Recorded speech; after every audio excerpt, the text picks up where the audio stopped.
नमस्कार। मैं डॉक्टर सौरभ शर्मा, सह आचार्य इतिहास। सर्वप्रथम सभी विद्यार्थियों को दिवाली की हार्दिक बधाई एवं शुभकामनाएं। इसी के साथ मैं आप सभी लोगों का ध्यान उस महामारी की ओर पुनः आकृष्ट करना चाहता हूं, जिससे हमारी मानव जाति बुरी तरह से प्रभावित है। इस समय यह महामारी तीव्र गति से प्रसारित हो रही है और इसके कारण से काफ़ी समस्याओं का सामना करना पड़ रहा है। यह आप सभी को विदित है कि इस महामारी से लड़ने के हथियार जब तक वैक्सीन उपलब्ध नहीं होता है तब तक मास्क, सैनिटाइज़र और सोशल डिस्टेंसिंग है।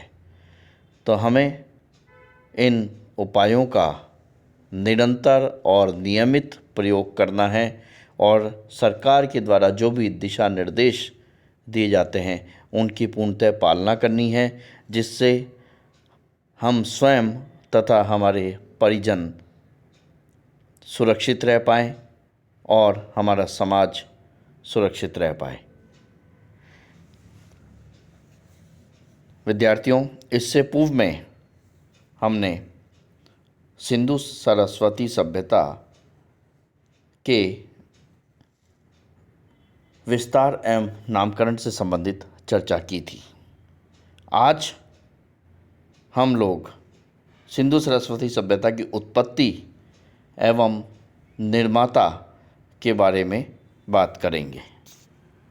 उत्पत्ति की दृष्टि से यदि देखा जाए तो अभिप्राय यह है कि सिंधु सरस्वती सभ्यता, जो कि भारत की प्राचीनतम सभ्यता मानी जाती है, इसकी उत्पत्ति कैसे हुई थी, यानी इस सभ्यता का मूल कहाँ पर है, इस सभ्यता का प्रारंभिक स्रोत कहाँ पर है। जब इस बात की चर्चा की जाती है तो दो मत विशेष रूप से इतिहासकारों के द्वारा दिए जाते हैं। उन दो मतों के बारे में बात करें तो पहला मत आता है विदेशी उत्पत्ति का मत और दूसरा मत है देशज या स्थानीय उत्पत्ति का मत। इन दोनों मतों के बारे में हम विस्तार से बात करेंगे और इनके पक्ष और विपक्ष के रूप में जो तर्क दिए गए हैं उनके बारे में भी हम चर्चा करेंगे, जिससे एक संतुलित उत्तर हमें इसका प्राप्त हो पाए। तो सबसे पहले हम बात करेंगे विदेशी उत्पत्ति का मत। इस मत को देने वाले कुछ प्रमुख इतिहासकार या विद्वान में प्रमुख रूप से सर मार्टिमर व्हीलर और जॉन मार्शल आदि का नाम आता है। इन विद्वानों के द्वारा यह विचार प्रस्तुत किया गया था कि सिंधु सभ्यता की उत्पत्ति विदेशी जो एक सभ्यता है, मेसोपोटामिया की सुमेरिय सभ्यता, उससे हुई है। यानी इनका यह आकलन था कि सिंधु सभ्यता के जो उत्खनन हुए उसमें हमें सिंधु सभ्यता एक नगरीय संस्कृति के रूप में सामने आई, जिसमें विकास कैसे हुआ, यानी जो नगरीय संस्कृति है ये माना जाता है कि पहले ग्रामीण संस्कृति रही होगी, उसके बाद वो नगरों में परिवर्तित हुई होगी और सुनियोजित विकास हुआ होगा, जो नगरीय संस्कृति के रूप में हमारे समक्ष स्पष्ट हुआ। लेकिन उस ग्रामीण संस्कृति के संकेत प्रारंभ में प्राप्त नहीं हो रहे थे, तो इस आधार पर इन विद्वानों के द्वारा यह आकलन किया गया, यह इनके द्वारा विचार किया गया कि इसकी उत्पत्ति जो है सिंधु सभ्यता की, वो मेसोपोटामिया की सुमेरिय सभ्यता से हुई है। इसका मतलब इन्होंने ये कहा कि भारत की भूमि पर इसे एक सांस्कृतिक विस्फोट के रूप में मानना जाना चाहिए। यानी वहाँ के लोगों ने आकर के यहाँ पर भारतीय जो सिंधु सभ्यता है उसकी स्थापना करी और वहाँ से वो लोग यहाँ पर आकर के उन्होंने बसे और फिर उसके बाद सिंधु सभ्यता अपने स्पष्ट रूप में, नगरीय रूप में हमें दिखाई देती है। इसके पक्ष में उनके द्वारा बहुत सारे तर्क दिए गए। उन्होंने ये कहा कि दोनों सभ्यताओं में बहुत सी समानताएं हैं। तो इसका अभिप्राय ये था कि वहाँ के लोगों ने जैसा कि वो वहाँ पर उन्होंने सीखा था उसी तरह की सभ्यता यहाँ पर स्थापित करने का प्रयास किया। तिथि क्रम में उन्होंने ये कहा कि सिंधु सभ्यता जो है वो सुमेरियन सभ्यता के पीछे है, यानी सुमेरी सभ्यता प्राचीन है, पहले विकसित हुई है और उसके बाद में जब वो अपने विकास क्रम के दृष्टि से सुनियोजित विकास या नगरीय संस्कृति के रूप में परिवर्तित हो रही है, तब सिंधु सभ्यता की स्थापना हो रही है और वहाँ के लोग यहाँ पे नगरीय संस्कृति की स्थापित कर रहे हैं। दोनों सभ्यताओं के मध्य व्यापारिक संपर्क के भी उन्होंने प्रमाण दिए कि दोनों सभ्यताओं के मध्य व्यापारिक संपर्क था। इसका मतलब वहाँ के लोग सिंधु सभ्यता या सिंधु नगरों में आते जाते थे और यहाँ के विकास क्रम का एक प्रमुख अंग थे। लेकिन ये जो तर्क दिए गए हैं विदेशी उत्पत्ति के, जब कालांतर में जो उत्खनन हुए उनके प्रकाश में जब हम इन तर्कों को कसौटी पर उतारते हैं तो ये विदेशी उत्पत्ति का सिद्धांत हमें कुछ कमज़ोर पड़ता हुआ नज़र आता है। जैसे वहाँ पर उन्होंने समानताओं की तो बात करी कि सुमेरी सभ्यता और सिंधु सभ्यता में ये समानताएं मिलती है। इस आधार पर हमें ये मानना चाहिए कि सिंधु सभ्यता सुमेरी सभ्यता से निकली हुई है। लेकिन वहाँ पर उन्होंने जो गंभीर असमानताएं हैं उनको नज़रअंदाज कर दिया और सिंधु सभ्यता की जो मौलिक एवं अनूठी विशेषताएं हैं उनके बारे में भी कोई विशेष चर्चा नहीं करी। जैसे हम बात करें सुनियोजित नगरों का विकास, कुशल जल निकास व्यवस्था और पकी हुई ईंटों का प्रयोग, ये सिंधु सभ्यता की मौलिक विशेषताएं हैं जो हमें सुमेरिय सभ्यता में या मिस्र की सभ्यता में, कहीं भी मेसोपोटामिया या मिस्र की सभ्यता में नज़र नहीं आ रही हैं।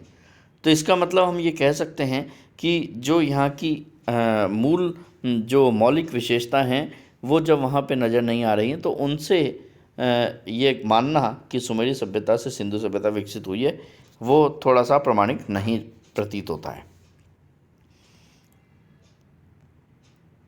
इसी प्रकार कुनाल जो कि हरियाणा के हिसार ज़िले में स्थित जगह है, धौलावीर है जो कि गुजरात में है और हड़प्पा जो कि पाकिस्तान के पंजाब में है, के आधुनिक उत्खनन से जो पूर्व हड़प्पी या प्रारंभिक हड़प्पीय काल की जो शुरुआती तिथियां हैं वो 4वीं सहस्त्राब्दी ईसा पूर्व की मानी गई हैं और ये वही समय है 4वीं सहस्त्राब्दी ईसा पूर्व जब सिंधु सभ्यता का तिथि मतलब सुमेरी सभ्यता का तिथि क्रम भी लगभग वही है। तो हम ये कह सकते हैं कि ये दोनों सभ्यताएं इसका मतलब समानांतर रूप से उपस्थित थी।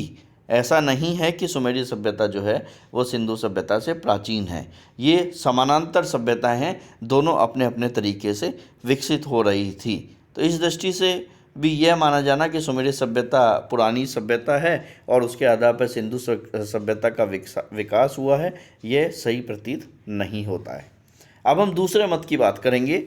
दूसरा मत है देशज या स्थानीय उत्पत्ति का मत। इस मत के जो प्रवर्तक हैं या इस मत के जो समर्थक हैं उसमें प्रमुख रूप से अधिकांश विद्वान आते हैं। अधिकांश विद्वान और इतिहासकारों के द्वारा इस मत को वर्तमान अन्वेषणों और उत्खननों और जो नवीन शोध हुए हैं उनके प्रकाश में इस मत को माना गया है।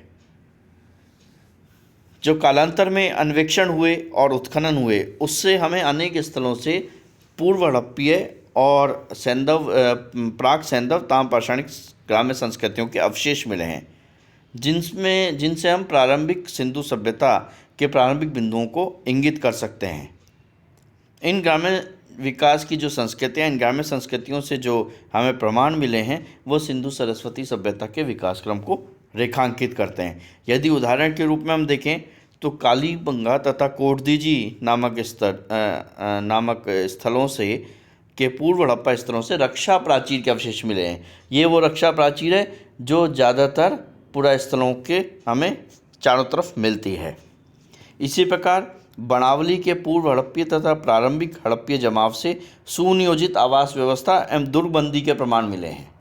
यानी आवास व्यवस्था का जिस तरह का प्रारूप होना चाहिए, जिस तरह का उसका हमें और नगरों से प्राप्त हुई है बाद में कालांतर में हड़प्पा सभ्यता में, वो प्राक सैंधव स्तर से भी हमें या पूर्व हड़प्पीय स्तर से बनावली के मिल रही है। इसी प्रकार बनावली के पूर्व हड़प्पीय स्तर से पकी हुई ईंटों का प्रयोग का साक्ष्य मिल रहा है, यानी पकाई गई ईंटें यहाँ पर निर्माण कार्यों में यूज़ हो रही है। इसी प्रकार कालीमंगा के पूर्व हड़प्पीय स्तर से जुते हुए खेत के प्रमाण मिल रहे हैं, यानी यह भौतिक विकास का द्योतक है कि किस तरह से खेती का भी वहाँ पर विकास हो रहा था और खेतों में हलों का प्रयोग वहाँ पे हो रहा था खेती के लिए। इसी प्रकार बलूचिस्तान में मेहरगढ़ नामक पूर्व हड़प्पीय स्थल से अतिरिक्त उत्पादन के साक्ष्य मिले, यानी जो आवश्यकता के अनुसार जो उत्पादन होना चाहिए अनाज का, उसका अतिरिक्त उत्पादन भी हो रहा है। इसी कारण जो अन्नागारों की बात है कि अन्नागारों में अनाज इकट्ठा करके रखा जाता था, वो इसीलिए रखा जाता था। इसी प्रकार कुणाल, जो कि अभी हमने बात की थी, हिसार जिले हरियाणा में उपस्थित है, में सिंधु सभ्यता की प्रारंभिक अवस्था की मोहर भी मिली है, यानी मोहरों का प्रयोग जो हो रहा था वो भी हमें प्राचीन काल में यहाँ से मिल रही है। तो ऐसा कहा जाना कि मेसोपोटामिया की सुमेरी सभ्यता से ही जो मोहरों का प्रयोग जो है यहाँ पर आया था, ये भी गलत है। हमें प्राचीन काल में यहाँ पर भी मोहर मिल रही है। भारत एवं पाकिस्तान में से प्राप्त प्राक सैंधव संस्कृतियों के जो मृदभांड मिले हैं, यानी जो मिट्टी के बर्तन मिले हैं, उन पर हमें अस्पष्ट उत्कीर्ण लेख चिन्ह मिल रहे हैं, यानी कुछ ना कुछ उन पे लिखा हुआ या उत्कीर्ण किया हुआ मिलता है उन बर्तनों पर, जो संभवतः लिपि के विकास की द्योतक है। यानी बाद में जो लिपि यहाँ पर विकसित हुई है, जिसको हम पिक्टोग्राफिक लिपि या चित्राक्षर लिपि के रूप में जानते हैं सिंधु सभ्यता में, तो उसके बारे में विद्वान कहते हैं ये लिपि जो है वहाँ से सुमेरी सभ्यता से यहाँ पर आई थी। जबकि ये कहना इस दृष्टि से गलत हो जाता है कि जो भारत और पाकिस्तान के जो पुरानी प्राक सैंधव संस्कृतियाँ उनमें जो मृदभांड मिल रहे हैं, उनमें भी इस प्रकार की लिपि के प्रारंभिक प्रयोग के हमें प्रमाण मिलते हैं। तो इस प्रकार ये लिपि की उपज भी इनकी स्वयं की ही थी, स्वतः ही यहाँ से विकास क्रम में वो प्राप्त हो रही है। इसी प्रकार धौलावीर जो स्थल है, जो नवीन पुरा स्थल है, गुजरात में प्राप्त हुआ है, उसमें 7 सांस्कृतिक स्तरों की पुरातात्विक दृष्टि से जो सांस्कृतिक स्तर होते हैं अलग अलग, उनमें 7 सांस्कृतिक स्तर प्राप्त हुए हैं, जो कि कालक्रम या विकास क्रम को बताते हैं। उसमें यदि हम देखें तो सिंधु सभ्यता के हमें उत्कर्ष, चरम और पतन की पूरी कहानी का पता लग जाता है कि किस किस समय में सिंधु सभ्यता का प्रारंभ रहा होगा, किस प्रकार वो अपने चरम पर पहुंची होगी और कब उसका पतन हुआ होगा। इस पूरी विकास क्रम यात्रा को धौलावीर के 7 सांस्कृतिक स्थलों से देखा जा सकता है। इसी प्रकार नवीन अनुसंधान से यह भी प्राप्त हो गया है कि सिंधु सभ्यता के पूर्ण विकसित एवं नगरीकरण का विकास जो है वो प्राक सैंधव या हड़प्पा की जो ग्रामीण संस्कृतियां हैं वहीं से हुआ है।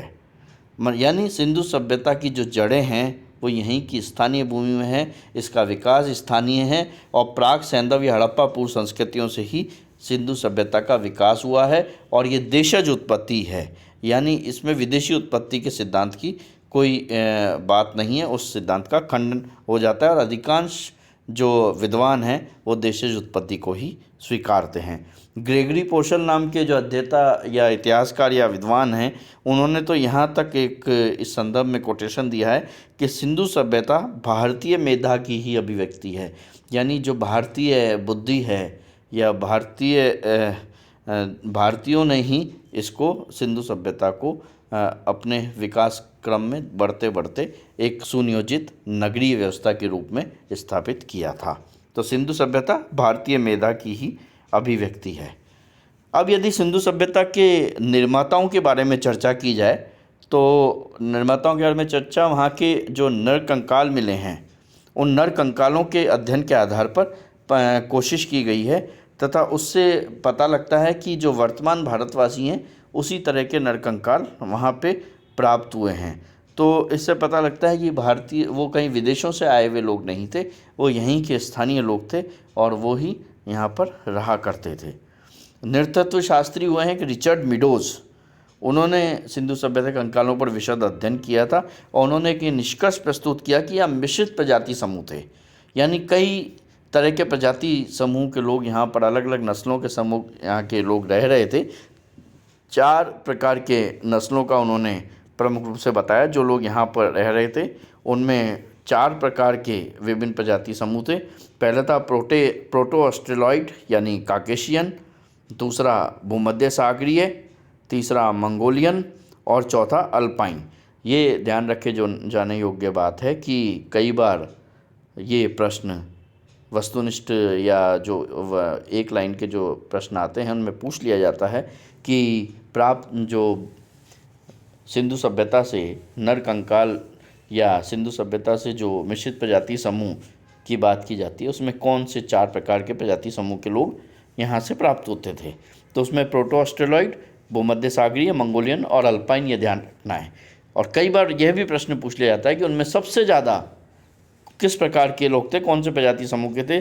तो आपको ध्यान रखना है कि मोहनजोदड़ो से जो नरकंकाल मिला है उसके अनुसार भूमध्य सागर प्रजाति समूह का बाहुल्य था, यानी सिंधु सभ्यता में भूमध्य सागरीय जो प्रजाति समूह है वो सबसे ज़्यादा इस प्रजाति समूह का प्रतिनिधित्व करने वाले लोग निवास किया करते थे। धन्यवाद।